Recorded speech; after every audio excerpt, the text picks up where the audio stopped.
सरकार के लोगों ने पहले ही मान लिया है कि करहल वो जीतने वाले नहीं हैं।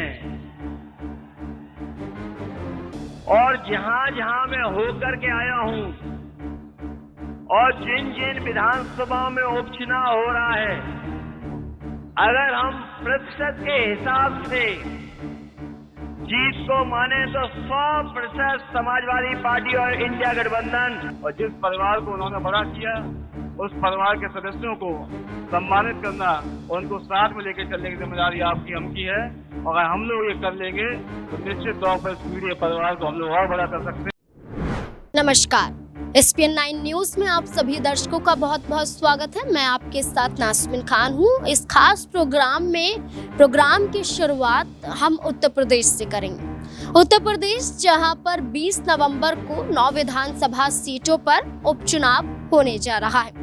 लोकसभा चुनाव में विधायकों के उतरने के बाद, चुनाव लड़ने के बाद और चुनाव जीतने के बाद विधानसभा की ये सीटें खाली हो जाती हैं। 9 विधानसभा सीटें, लेकिन 5 ऐसी सीटें हैं जो समाजवादी पार्टी की जिताऊ सीटें हैं। 3 सीटें ऐसी हैं जो बीजेपी की जिताऊ सीटें हैं और बीजेपी के सहयोगी दल संजय निषाद और जयंत चौधरी की भी एक जिताऊ सीटें हैं। लेकिन बीजेपी ने बड़ा खेल कर दिया, अपने सहयोगी दलों को एक सीट भी नहीं दी।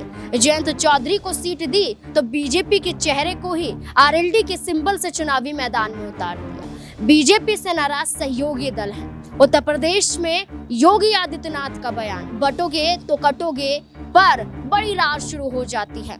सहयोगी दल ही किनारे हो जाते हैं, साथ नहीं देते हैं योगी आदित्यनाथ का। और इस बीच में भारतीय जनता पार्टी दावा करती है कि उत्तर प्रदेश की हॉट सीट, विधानसभा सीट करहल विधानसभा, इस सीट पर जीतना जरूरी है।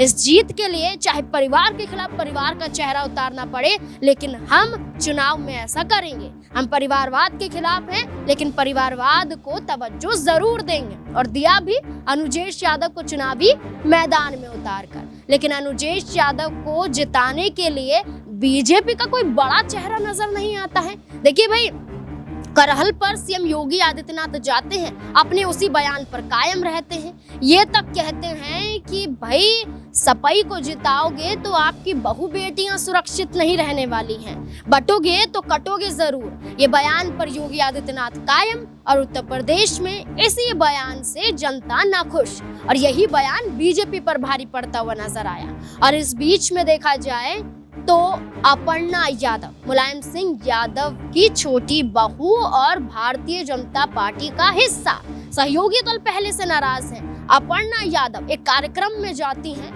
कहती हैं परिवार जरूरी है, राजनीति एक तरफ है, परिवार का हिस्सा मैं अभी भी हूँ, परिवार के खिलाफ मैं कभी नहीं उतरना चाहती हूँ। शिवपाल यादव से मुलाकात होती रहती है, अखिलेश यादव आशीर्वाद देते रहते हैं, तेज प्रताप यादव करहल पर हमारे भतीजे हैं, चुनाव लड़ रहे हैं।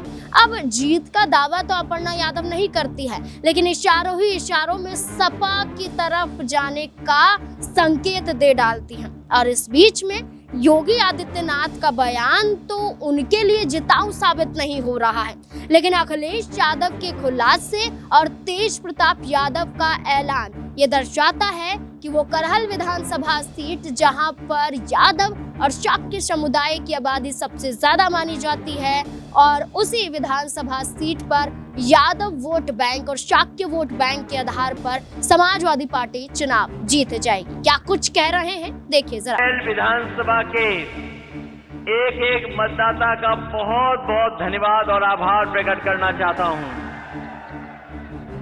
मैं अभी आदरणीय रामविलास सुमन जी को भी सुन रहा था और बहुत सारे साथियों ने भाषण दिया होगा, बहुत सारी अपील आपसे की होगी, लेकिन ये करहल की जनता और आसपास की ये जनता जानती है।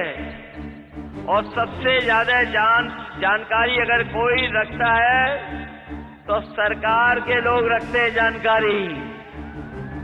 सरकार के लोगों ने पहले ही मान लिया है कि करहल वो जीतने वाले नहीं हैं।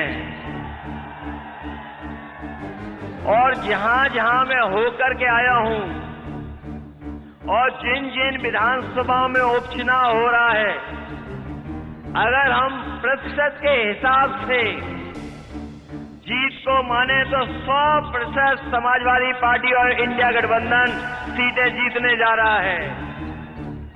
और अगर गिनती के हिसाब से मैं कहूं तो इस उपचुनाव में 9 की 9 इंडिया गठबंधन और समाजवादी पार्टी जीतने जा रही है।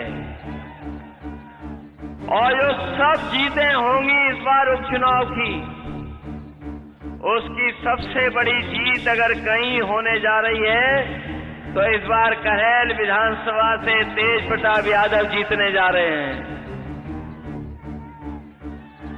और जीत का और चुनाव का माहौल ऐसा हो गया है कि अब पीडीए की जगह वो डीएपी भी नहीं पढ़ पा रहे हैं, डीएपी को भी पीडीए ही पढ़ रहे हैं। जहां पीडीए को कुछ नहीं दिया, वहीं हमारा किसान जानता होगा रातों रात खड़ा होना पड़ रहा है, लाइन में लगना पड़ रहा है। जब उसे खाद और डीएपी की जरूरत है तो उसे डीएपी नहीं मिल रही है।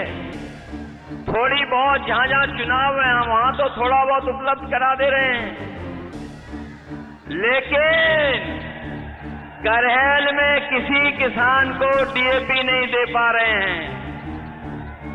और ऐसी काला बाजारी भी कभी खाद और डीएपी की नहीं होगी जो देखने को मिल रही है। इसीलिए मैंने कहा, कई मौकों पर कहा, जो पीडीए का फुल फॉर्म बताते हैं कम से कम डीएपी का भी फुल फॉर्म बता दें। वो पूरे देश की मीडिया, दिल्ली और लखनऊ के पत्रकार साथी हमारे पूरे क्षेत्र में चुनाव की कवरेज कर रहे हैं और बड़ा दबाव उनके ऊपर है कि किसी तरीके से ऐसी स्टोरी मिल जाए कि यहाँ पर समाजवादी पार्टी मुश्किल में है। और कई गांव में जाकर हमारे पत्रकार साथियों ने देखा और कहीं उन्हें ऐसा माहौल नहीं मिला जिससे वो एंटी समाजवादी पार्टी स्टोरी चला सके। और आज आपको पता है कि भारतीय जनता पार्टी के बड़े नेता और इस प्रदेश के डिप्टी सीएम की सभा थी बरनाल में, और भीड़ न होने के कारण 2 बजे आकर उस सभा को कैंसिल कर दिया गया। तो मैं कहना चाहता हूं कि जिस पीडीए को माननीय राष्ट्रीय अध्यक्ष जी ने बनाया, उसको आगे ले जाने की और उसको सहेज के रखने की जिम्मेदारी आपकी, हम सबकी है। और जिस परिवार को उन्होंने बड़ा किया, उस परिवार के सदस्यों को सम्मानित करना और उनको साथ में लेकर चलने की जिम्मेदारी आपकी, हम की है। और अगर हम लोग ये कर लेंगे तो निश्चित तौर पर इस पीडीए परिवार को हम लोग और बड़ा कर सकते हैं और तभी हमारा सपना पूरा होगा 2027 में समाजवादी पार्टी की सरकार बनाने का और राष्ट्रीय अध्यक्ष जी को इस प्रदेश का मुख्यमंत्री बनाने का। तेज प्रताप यादव ने तो कह दिया कि पीडीए को बड़ा करना है, संकेत दे दिया कि बड़ा करना है तो बीजेपी के कुछ चेहरों को भी लाना पड़ेगा। और अपर्णा यादव तो वैसे ही संकेत दे रही हैं। और इस बीच में अखिलेश यादव ने कहा कि पीडीए ही नहीं बोल पा रहे हैं, भारतीय जनता पार्टी घेरने की पूरी कोशिश की गई, लेकिन इस पर अपर्णा यादव एक बड़ा चेहरा बन गई है। करहल पर समाजवादी पार्टी की जीत अपर्णा यादव के चेहरे पर भी निर्भर करता है। और अपर्णा यादव के बयान कि क्या मायने निकलते हुए नजर आते हैं, सुनिए जरा। इस तरीके से अपर्णा यादव ने बयान दिया है कि भैया समय समय पर आशीर्वाद देते रहते हैं, यानी अखिलेश यादव। और जब नेताजी ने कहा था कि तुमने निर्णय ले लिया है पार्टी छोड़ने का तो चले जाओ, लेकिन कहीं ना कहीं अपर्णा यादव ने आगे कहा कि पार्टी अपनी जगह है, मैं भारतीय जनता पार्टी में भले ही हूं, लेकिन परिवार अपनी जगह है। तो आप सोचिए किस तरीके से अपर्णा यादव ने बयान दिया है कि कहीं ना कहीं परिवार की तरफ उनका लगाव अभी भी है। और जाहिर सी बात है कि भैया कहकर जिस तरीके से उन्होंने बात को अपने रखा है और जिस तरीके से कहा कि भैया आशीर्वाद देते रहते हैं, राजनीति में आशीर्वाद के कई मायने होते हैं। और जाहिर सी बात है कि जब कोई भी नेता जाता है जनता के बीच और कहता है आशीर्वाद की जरूरत है, यानी सीधे तौर पर वो वोट मांग रहा है, और कोई राजनेता अगर किसी राजनेता के लिए कहता है कि वो आशीर्वाद देते रहते हैं या वो आशीर्वाद देंगे, तो कहीं ना कहीं इसका मतलब ये है कि वो उनके साथ जुड़ना चाहता है या फिर जुड़ने वाला है। तो ये तमाम जो सवाल हैं ये कहीं ना कहीं खड़े हो रहे हैं। देखिए, अपर्णा यादव को लेकर तो देखा जा रहा है, मात्र कुछ ही दिनों का समय बाकी है और लालू परिवार से भी रिश्ता बड़ा है। और लालू परिवार से तो अखिलेश यादव मुलाकात करते हुए नजर आए। राबड़ी देवी, तेज प्रताप यादव, तेजस्वी यादव, लालू यादव सब मौजूद थे। राबड़ी आवास में मुलाकात हुई थी, अखिलेश यादव ने मुलाकात की और इस मुलाकात के यही मायने निकाले जा रहे थे कि लालू परिवार भी अब करहल पर सपा का साथ जरूर देगा और जिताने के लिए मैदान में उतरेगा। अब देखना होगा कि मात्र कुछ दिनों का समय बाकी है, लालू परिवार क्या करहल विधानसभा सीट पर पहुंचता है और अपर्णा यादव के बयान के आधार पर क्या सपा चुनाव जीत जाती है और क्या बीजेपी में इन्हीं बयानों के आधार पर बड़ी फूट पैदा होती हुई नजर आती है। क्या कुछ आपको लगता है? अपनी राय कमेंट सेक्शन में जरूर दें। देखते रहें SPN9 न्यूज। धन्यवाद।